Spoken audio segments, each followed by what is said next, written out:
Ghezzo, che con il consorzio del suo Delta è stato protagonista di questo progetto assieme al consorzio di Grazie, buonasera a tutti. Vorrei ringraziare i partecipanti per essere qui, vorrei ringraziare anche gli organizzatori che magari stanno dietro le quinte. Non userò molti minuti perché comunque è tardi.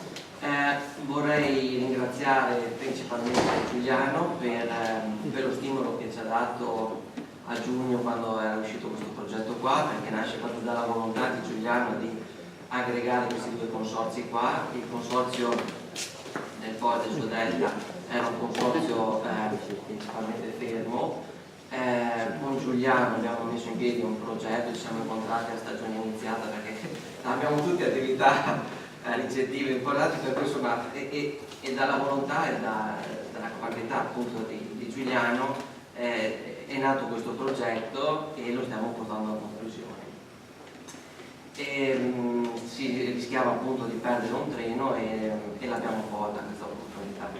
Questo progetto qua nasce come un pretesto quasi per rimettere in moto il consorzio di cui faccio parte e appunto per iniziare una nuova relazione con soggetti con i quali magari non c'erano grandi relazioni, che appunto sono il consorzio di Chioggia, e prendo a prestito anche un concetto già espresso, che è quella della capacità di relazione, che deve essere vista secondo me secondo due declinazioni. Una che è quella la capacità di relazionarsi fra operatori della stessa destinazione, fra operatori fuori della propria destinazione, e l'altra declinazione è quella di riuscire a intercettare quelli che sono gli altri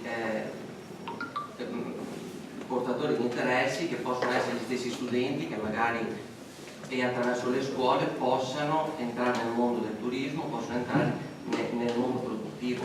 Quindi questo credo che possa essere una capacità di relazione. Io vi ringrazio.